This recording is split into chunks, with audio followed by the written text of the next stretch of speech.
Hey guys, so today we're going to be talking about weird foods that if you're a vegetarian, I bet you didn't know that you couldn't eat. Well, maybe you do because you're a better vegetarian than I am, but being vegetarian, now I have been pescatarian for almost 9 years now, and I turned full vegetarian like a couple months ago. I don't even remember what day I decided to do that, but maybe like 6 months ago I went full vegetarian.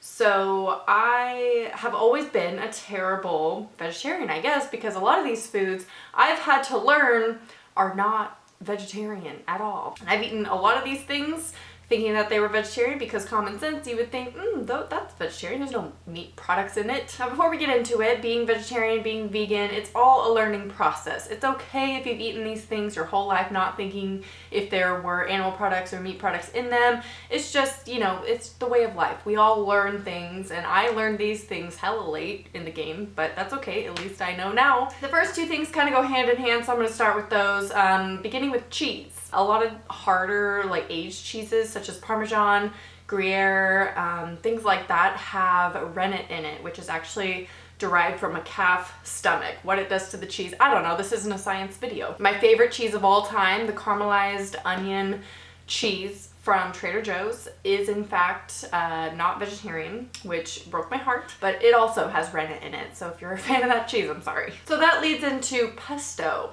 This is what started this whole train of process and train of learning. Pesto is not vegetarian. Well, they do make vegetarian pesto because usually it's just like basil and pine nuts, olive oil, things like that. In fact, I recommend if you're vegan or vegetarian, make your own at home because chances are the ones at the store contain Parmesan in it, which now we know Parmesan has calf stomach in it. So next we got some cereals. I know what you're thinking. What the hell is in a cereal that is made from an animal? Frosted mini wheats.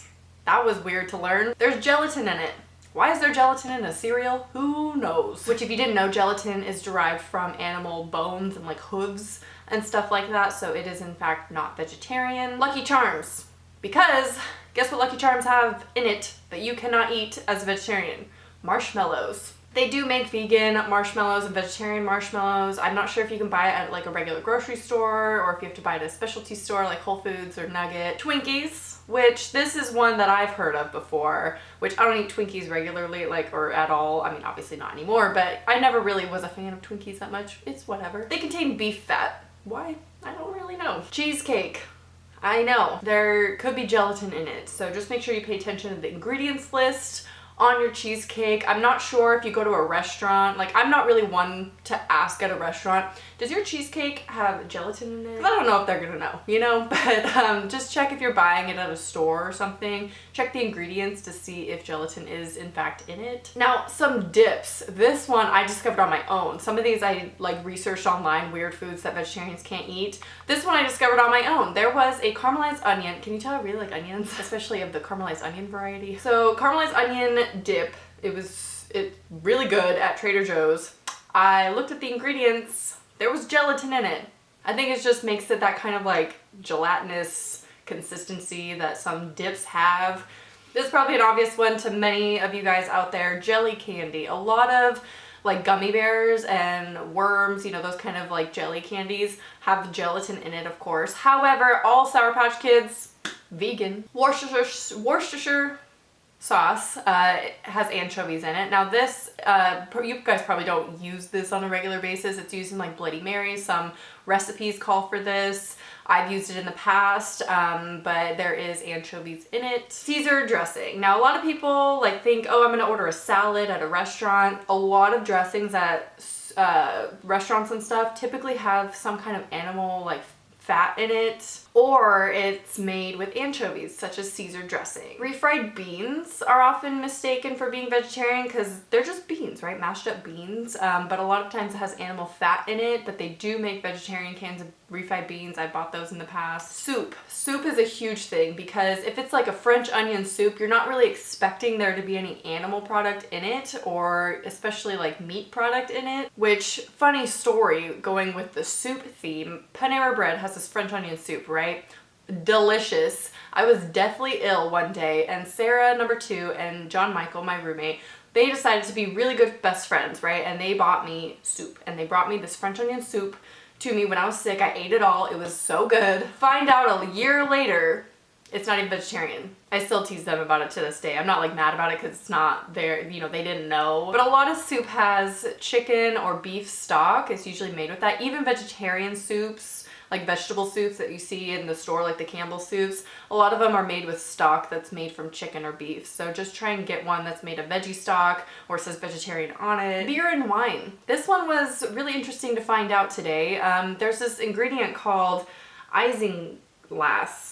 It's derived from a fish bladder and it's for the clarification process of the beer and wine. However, it's not actually in the final product. So when you're drinking it, you're not actually drinking fish bladder, but it is used in the process of making the beer and wine. So it really, this gets down to like, you know, how picky do you really want to be with your vegetarian or veganism, you know what I mean? White sugar, which this one I learned back in like high school that they use bone char to whiten it. Vanilla ice cream. This one was interesting. There's a natural flavoring ingredient, so you don't even know if it's in there, but if it's vanilla ice cream, it says natural flavoring added or whatever. That tends to be castoreum. It's beaver butt juice. Yeah. There's this juice that beavers use to like mark their territory, I think, or like mark their scent.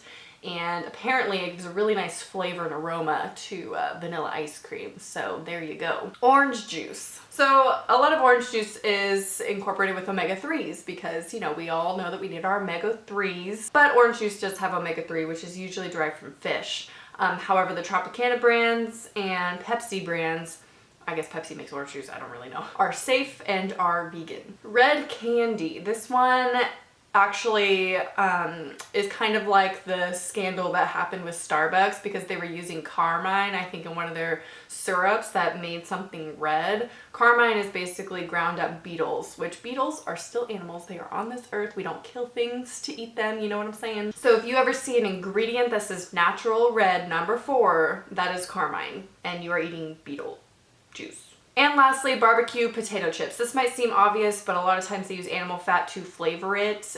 Personally, I love barbecue chips. There are vegan and vegetarian options, of course. There are certain brands that don't have it in there. Just check the ingredients. A lot of this just comes down to looking at the ingredient list, knowing what you can and can't eat, such as gelatin, carmine, red number 4, you know, anything like that, beef fat, chicken stock, things like that. Those are just obviously not vegetarian. So I check ingredients on everything now that I've like researched this and like looked up and discovered certain things that I didn't know I couldn't eat as a vegetarian. The cheese one really gets me, you know, like the Parmesan and stuff like that is really weird to me. And I'd love for you guys to share what you've discovered is not, or through your own research down below that maybe I skipped on this list. Obviously this is not everything that is not vegetarian. That's weird. Let me know your thoughts down below. Leave some more requests for future No Makeup Mondays. I can't believe we've been doing this for like, I don't even know how many weeks straight. Like I've missed a couple weeks here and there. This is the most consistent video, like video segment on a channel that I've ever done. Anyway, I hope you guys enjoyed this video and I'll talk to you soon. Bye.